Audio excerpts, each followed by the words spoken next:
It's like, why,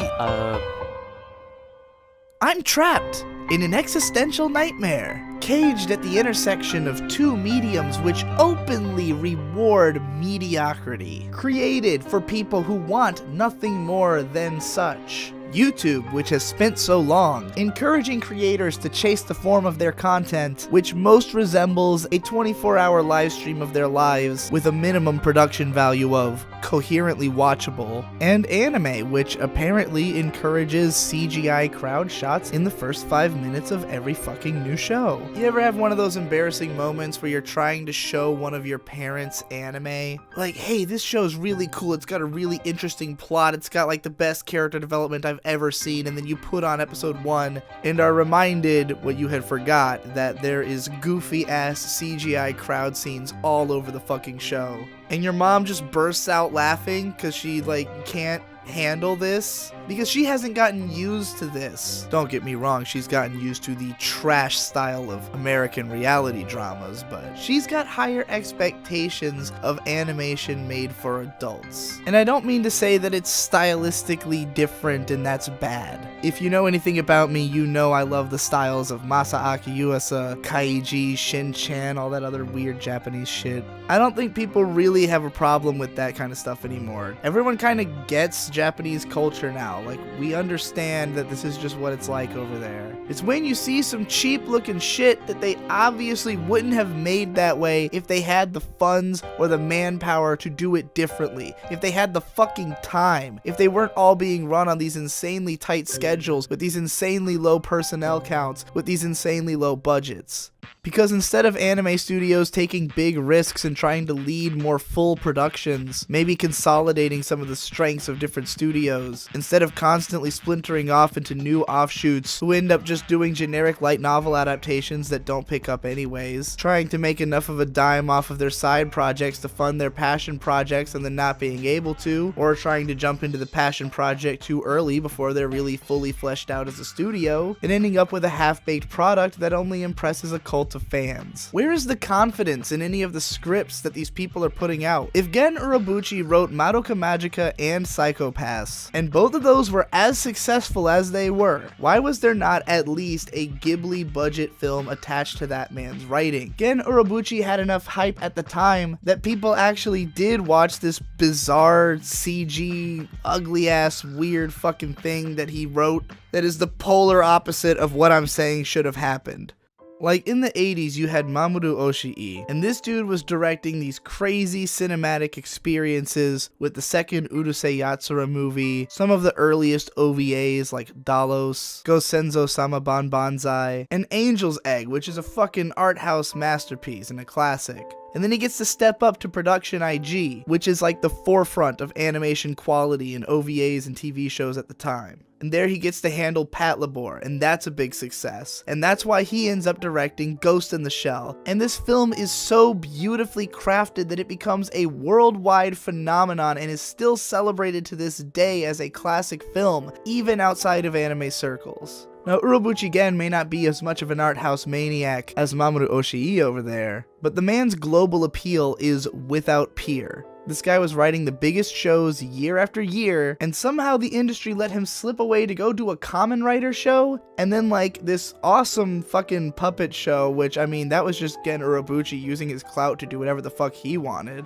I'm just saying, if you've got somebody who's being considered a superstar in the industry, why aren't you pushing that as hard as you possibly can? Where is the effort right now to try to make a classic anime? A lot of people are looking to Kyoto Animation, and I definitely think that director Yamada Naoko is trying to make her own version of like a classic anime. After showing us the power of her style in K-On! And then Tamako Market, then really giving it a cinematic edge in Tamako Love Story, and then bringing the thunder with a lengthy, heavy drama in a silent voice, with as much polish as you could possibly have put onto the fucking screen. I think this film is a step in the right direction. but I also think it has a lot of problems that come from not trying to adapt the manga hard enough to film. The script is kind of a mess because it has to include too many plot elements from a much longer story. The film is bloated, it goes on a little bit too long, and I don't think it will have a lot of rewatch value for a lot of audiences because of this. It's also got a little bit too much corny teen drama in there. For older audiences, that can be hard to sit through. So while I think Koi no Katachi will be respected as a great film going forward, it's never going to have the clout that something like Akira or Ghost in the Shell is going to have as these big, serious sci-fi dramas that really revolutionized like the entire visual style of cult cinema from that point forward.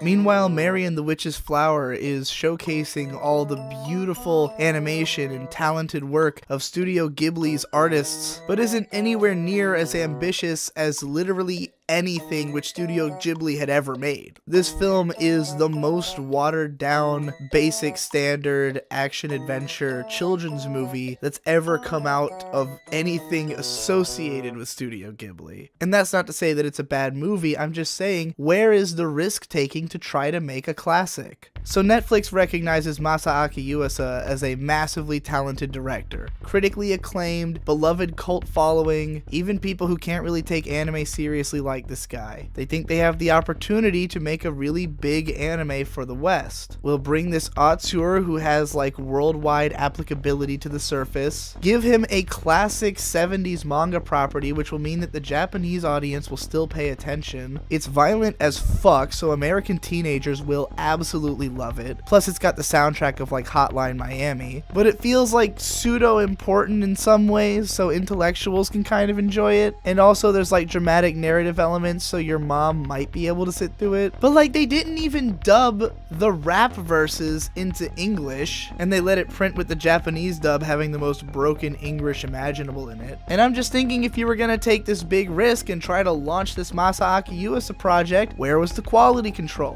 Why didn't they go all the way on making this the most classic 10 out of 10 show that no one would be able to shut up about all year? Because even though this show has a lot of clout right now, it also has detractors. It has people who are down talking like the overall quality of it, and that wouldn't be happening if they had just tightened up the script a little bit, tightened up the presentation a little bit, made it actually as strong as Masaaki Yuasa's previous work, which is all visually stronger than Devilman Crybaby. Even Science Saru kind of plays it safe. Their first movie is like this weird Ponyo ripoff that totally falls apart narratively as it goes along, with a super bloated final stretch of action scenes. Once again, trying to play it way safer than they need to. Why is everybody tiptoeing around? In the 80s, Hayao Miyazaki made Nazca of the Valley of the Wind. Katsuhiro Otomo made Akira. People still revisit these films all the time. No one has filled the shoes of Satoshi Kon. No one has filled the shoes of Hayao Miyazaki or Isao Takahata or Mamoru Oshii now that he hasn't made a film in fucking forever. Nor has Rintaro, nor has Yoshiaki Kawajiri. Remember the good old days when you could ping the Wachowskis or Quentin Tarantino for a little worldwide exposure to anime? I remember the good old days. Because when you look at those old movies, you can tell that these things were made out of passion. That's the only reason you would ever do this. There's no fucking reason to get into anime for the money. If you treat anime like a business, you are missing the fucking point. Because yes, you can turn a profitable show every once in a while if you roll the dice enough times, but you can also just, go into a fucking industry that makes sense if you just want to work. Like, okay, I'm sure a lot of these animators are just people who love to draw and just want to do that as their job. And it's not like they're making the creative decisions on what shows they get to work on. They're pretty much just taking whatever work they can get. But why in the fuck are we squandering these people's talents by forcing them to draw the same old shit forced drivel that will perpetuate the staleness of this marketplace and to continue animation from breaking into the mainstream to a point where we could afford to fund these animators a little bit more? So meanwhile, I'm over here like, hey, the background characters in Sword of the Stranger look like shit. And I got people being on me like, all anime has stuff like that. That's just the nature of the medium. Oh, well then I guess all anime looks like garbage. Wait a minute, I seem to be having a flashback to a scene from Ponyo, where there were 3 huge boatloads of people and all of their faces are drawn accurately. Sure, not in much detail, but accurately. In fact, every face is drawn accurately in that movie. It's almost like it's possible to draw every face in a movie correctly before it comes out. Let me posit a theory as to why the background characters in Sword of the Stranger did not have their faces drawn correctly. The key animators had finally finished all the fight scenes, everything was laid into place, there just needed to be a lot more time for rechecking and polish. But since the film was essentially done and the good looking parts look good, because most audiences probably won't recognize this level of discrepancy in quality, but it's going to be far enough above what they are used to, and there's going to be enough obviously impressive stuff that overall the movie will be impressive. It's only when you watch the movie hella baked and you go back over it with a fine-toothed comb, because you're in the middle of like a gigantic comparison of like the visual craftsmanship of every anime film ever made, and you really scrutinize it, you start to be like, huh, actually most of this movie kind of looks like shit now that I'm looking at it. And then you stop, and you look up, and you ponder towards the stars. You see a face appear in the stars, and it's that of Clifford Lee Sargent, host of Better Than Food book reviews on YouTube, reminding you, as he does in every video, that life is too short to read bullshit. And you wonder, what if I only have 10 more years? I don't know what's gonna happen. Will I be caught up on Berserk when I die? Will Berserk be over? Will Hunter x Hunter just admit that it's cancelled so we can all stop worrying about it? Will I have finished my DVD collection or my manga collection? Oh god, there's no way I'm gonna finish my video games. I haven't even seen every Miyazaki film yet.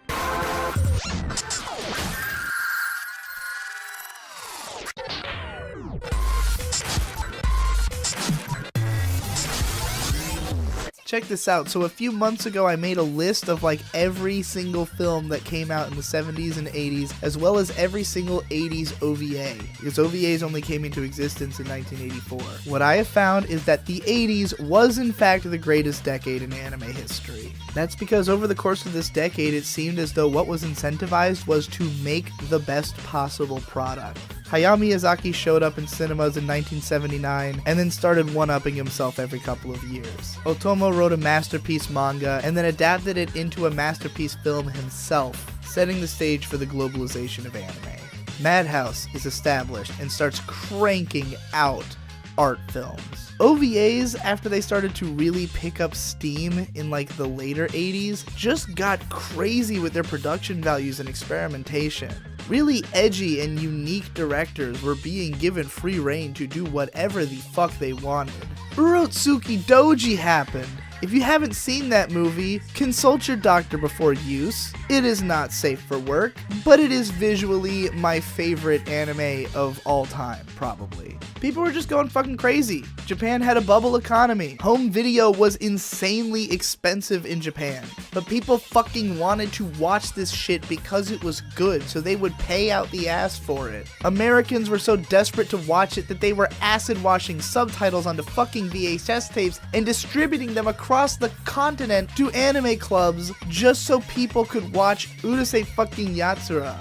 All the cliches that we still follow were created back then. Rumiko Takahashi defined what rom-coms were going to be. Akira Toriyama defined what shonen action shows were going to be. Magical girls started to solidify in their definition.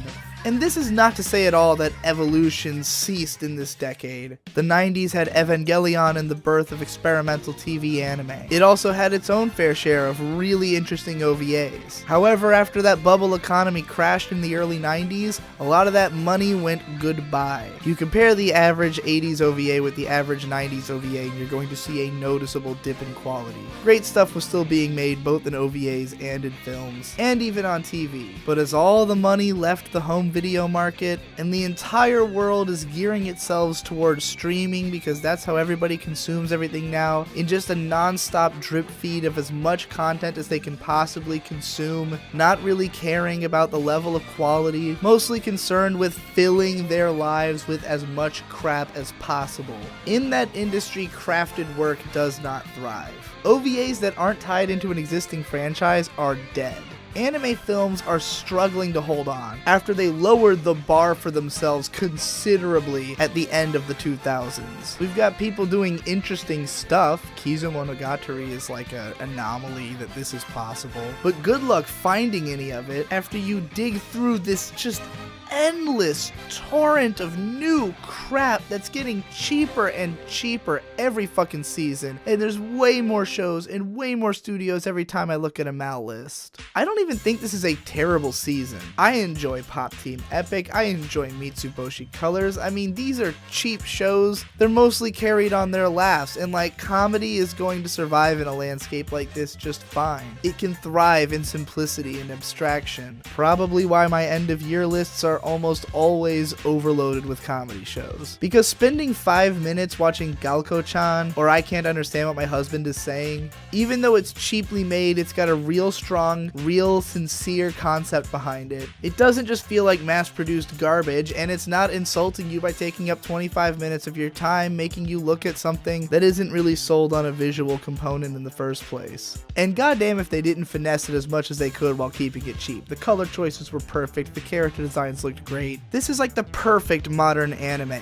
in a way. But most of what's going on in anime is way overblown concepts that are way outside the realm of what can actually be produced by these companies. Usually based on a source material and trying really hard to invite that audience to the adaptation. Like, if I start up a show and the first thing I see is a CG crowd, you've already lost me on entertaining me as a new viewer. So you need to hope that I'm either the kind of really hardcore anime fan who's just gonna give every fucking show a chance because I have nothing better to do with my time, or I better like care about the source material. Anyone outside of those two categories is not going to look at this show, and if the show is not good on top of that, no one's gonna buy it either. What I don't get is it wouldn't even be hard to like change the nature of what people are producing. If a producer walks up to an anime studio holding a light novel, there should be someone there to slap it out of their hands and then slap them in the face and tell them to get that fuck shit out of here and bring on that good shit. And those people need to come back with something with a little bit more originality and spark and obvious marketing potential to a group outside of the tiniest fucking niche imaginable. Like, why do you have to make anime for anime fans? Do you actually want to be working on these fucking shows? Did anyone get into the anime industry so that they could work on Death March to the Parallel World Rhapsody? I think not. They shouldn't have to make that show. We shouldn't be subjected to that show. That show blows dick out of ass. Why don't you get on the internet? Go on Pixiv and find some artist who does all their stuff in like this really specific aesthetic that's really popular. Maybe like a vaporwave kind of look, something that's really in and trendy with the hip young fucking kids. Match that up with a screenwriter who's proven themselves with some cult hits and make something low key with it. You don't need to make a fucking action show to sell to an American audience, or any foreign market for that matter. Those are just the only ones that anyone's fucking tried to sell. You don't have to make it look like anime. Every so often some weird little offshoot thing from Japan kind of catches on to like at least a little cult following. Like Bananya. Like a lot of people watched Bananya. This stuff actually has some like appeal to regular people. Pokemon Company realized that they needed to make their designs a little less anime. A little bit more broad and universal, colorful and daring. I wouldn't broadly categorize the characters in Pokemon Sun and Moon as looking like anime characters, but I also wouldn't categorize them as the opposite. And I feel like these designs have gotten a lot of shit from the anime community because they are less appealing to some of that community who wants anime to look more anime. But I really think that these new Pokemon designs are just way more striking from a design perspective than the older ones. When you look at Ash, Misty, and Brock, they look like they come from a much more dated media franchise than the pocket monsters who have remained far more relevant over the course of the last 2 decades. You don't see plushies of the characters from Pokemon, you only see the monsters. And that's because even though the character designs in Pokemon are generally fairly stellar, they didn't have as much of a universal appeal. Meanwhile, this latest gen has some of the most popular girls in Pokemon history. And they're not just popular in Japan or with an anime fan audience, they're popular with gamers as well. because they don't just look like anime characters, even though they are. They're just a new and inventive and exciting type of anime character that has a more broad influence. This is what happens when animators do as Hideaki Anno famously advised and look outside of anime for inspiration. The anime industry needs to stop copying itself because itself is a failing industry. Itself has been trying to determine what content is safe and then produce as much of it as possible, with results so inconsistent that the practice is questionable in the first place, and all trying to milk dry the same core audience who can't possibly have enough money to fund 60 fucking shows every season. Anime needs to consolidate and diversify. It needs to try to appeal to more people, and it will have an easier time accomplishing this by consolidating its talents, instead of spreading animators thin across an infinite myriad of shows, all with complex production schedules and clearly diminishing budgets. Or otherwise just going too far and needing an editor like Violet Evergarden. Why didn't anyone tell them that the depth of field thing was going way the fuck too far in this show? Whatever, some people probably like that shit. Look, I come from the land of YouTube, where the sun is not shining and the grass is not growing. Everyone's losing money. The people in charge of the website keep making decisions that ultimately hurt content creators, and in turn hurt the audience by making it more difficult for the people who make quality content to continue living, and making it easier for the people who make shit content to churn it out ad nauseum. It's a sinking ship, at least for the time being. If the tide can be turned and YouTube can make decisions which will allow them to reinvent themselves and grow into a creator-friendly platform, maybe there's a chance we can all make an even better living off of this than what we currently do. But right now everybody is really struggling to grow, everyone's struggling to maintain ad revenue without significantly watering down their content, and everyone's teetering on the edge of just getting deleted off the fucking platform, or secretly blacklisted from monetization because you were a little bit edgy or something. And yet in spite of this, all of the YouTubers coming into the game right now are trying to do the same old shit. Everyone's chasing search engine optimization. Everyone's watching the current news shows as they come out, commentating on whatever becomes a big deal, making podcasts, analytical videos, reactions, whatever they can to milk as many views out of every new cultural product that dawns on the shore. And they're all doing this even though they've been slowing down, because they still see growth and they still make money. But if the trend isn't on the upswing, don't you think you should just move into a different market? I view Devilman Crybaby as symbolic. Masaaki Yuasa teamed up with Netflix because he realized that it was not in his best interest to market his show to a niche audience of Japanese anime fans, nor even to the broad general public of Japan. He knew that the best way to market this show was internationally, because it was a product and he geared the product towards that audience. And while Netflix did not keep up their end of the deal and make sure that this show actually made sense for a global audience, nonetheless, this show matters because it does not take most of its influence from other anime. It does not feature stock assets. It does not feature stock character designs. It is not limited by what is allowed to be shown on Japanese TV. And yet, it is tuned in to what people actually want right now. Even though this overwhelming level of sex and violence is not permitted on TV, it is what people want right now. We are in a culture of increasing sexual openness. An adaptation of a classic manga about the apocalypse comes out just a couple of weeks before the doomsday clock is set to 2 minutes to midnight. This is strategic marketing. This show is not only poised to succeed at this time, but it's been attached to a visionary artist who was passionate about creating it as he was a fan of the original. I want to see a Masaaki Yuasa original on Netflix next, and I want to see more budget put into marketing it. Devilman got out there in such a way that most people were aware of it, but Netflix hasn't capitalized on the hype nearly enough. Why aren't there quotes from, say, million sub YouTubers right there on the page telling you that, like, people are hyping this shit? You can just use my video title, it's basically a tagline. You know, the way Steam does to sell games. If Jimquisition organization's clout is enough to sell an indie game to the point that it turns a profit, and they put a reference to him in the game just out of sheer respect, when do I get credit for hard selling half of my audience on K-On? Oh wait, you mean there's no convenient way for me to actually pay for my favorite anime of all time? Kyoto Animation could give me a link that I could put at the end of my videos. And I could say, if I've convinced you that this show is baller as fuck,